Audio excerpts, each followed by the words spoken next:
in, explosive with it. It was like shades of Ali the way he was moving. Why can't that be appreciated?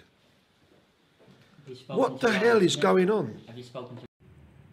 Congratulations to Jermell Charlo as he becomes the undisputed super welterweight or light middleweight, depending on what you want to call it, champion of the world.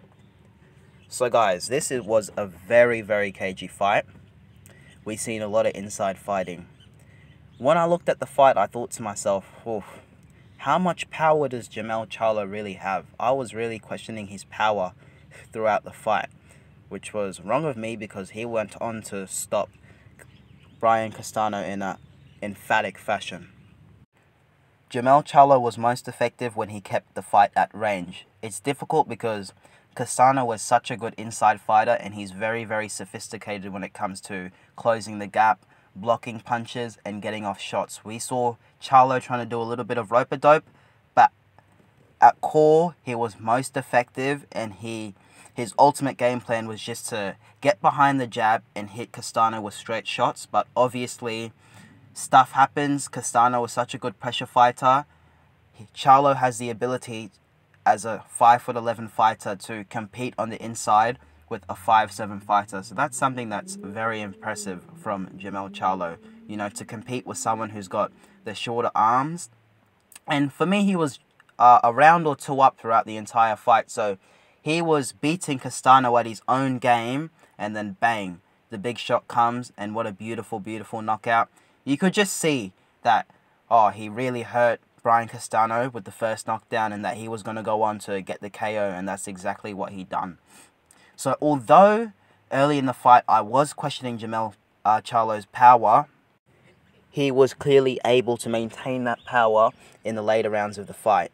And as you go on in a fight, the less durable your opponent becomes. We saw that Castano was eventually slowing down and that Charlo was creating more openings to get the knockout. So credit to him, and credit to Castano because his endurance and his conditioning in this fight was phenomenal.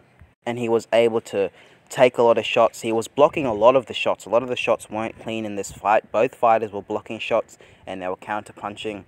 Charlo was definitely the more versatile fighter.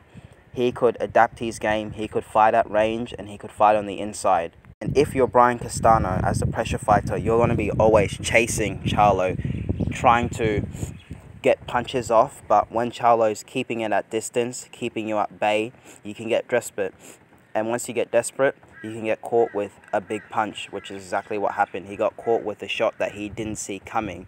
The fighters, both fighters, were able to see most of the punches. That's why they were able to absorb the shots. But Castano didn't see that punch coming from Charlo, which is a punch that, you know, did all the damage, and Charlo was able to knock him out and finish him very easily. I'm talking about the first knockdown, guys. When he knocked him down the first time, he did not see that punch. Castano, the entire fight, was able to see what punch Charlo was going to throw, and vice versa.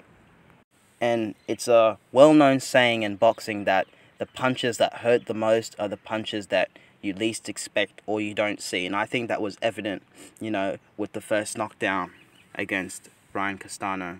So once again, I just want to congratulate Jermell Charlo for becoming the undisputed in such a fantastic fashion with the big knockout.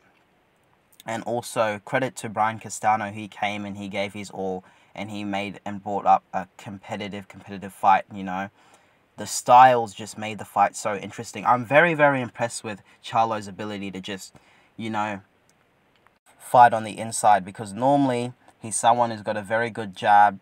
He likes to fight at long range, but we know that with the smaller fighters in the lighter weight classes that they're much more skilled. They're not necessarily like heavyweights, because sometimes we get caught in thinking that, well, this fighter should fight this way because he's got the longer arms. They're not like heavyweights.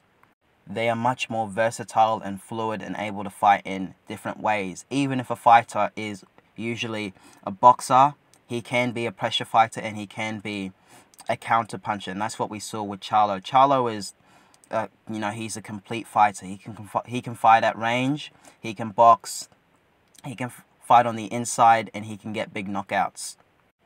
So where from now for Jermell Charlo? maybe he's going to fight Sebastian Fundora. That will be very, very interesting just because of the reach. I mean, how Sebastian Fundora, I know he's a very light guy, you can see it in terms of his body structure, but how he makes 154 pounds at what, 6'6", I have absolutely no idea. So I think that's going to be Charlo's next fight, Charlo's next challenge, but we'll see. It is what it is. Great fight, and on to the next one. Peace.